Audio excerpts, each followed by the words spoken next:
On avait jusque-là une aide au DTG et à la maîtrise d'œuvre qui s'est terminée l'année dernière, à la fin 2024. Et donc, on a une reprise un peu de cette aide-là, mais qui a un peu évolué. Il y a eu des aides au DTG et il y a autre chose à faire après un DTG, et je pense à la maîtrise d'œuvre. Et justement, ça tombe bien, on a la métropole du Grand Paris qui revient avec cette nouvelle aide.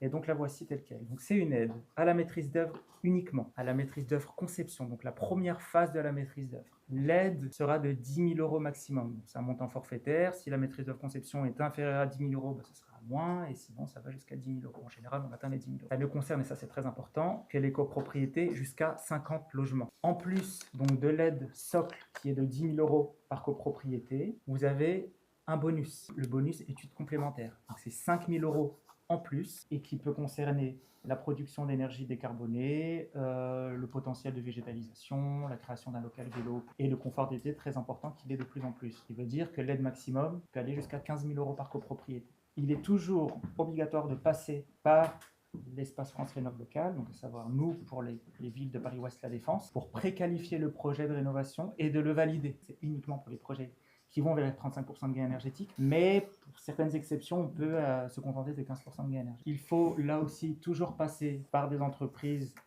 présentes sur le coach copro. Et Pass Réno Habitat, ça concerne surtout les micro-copropriétés, donc là c'est plus les petites copropriétés, c'est même les micro-copropriétés, donc 1, 2, 3, et donc l'aide est attribuée dans la limite du court taxe de la prestation.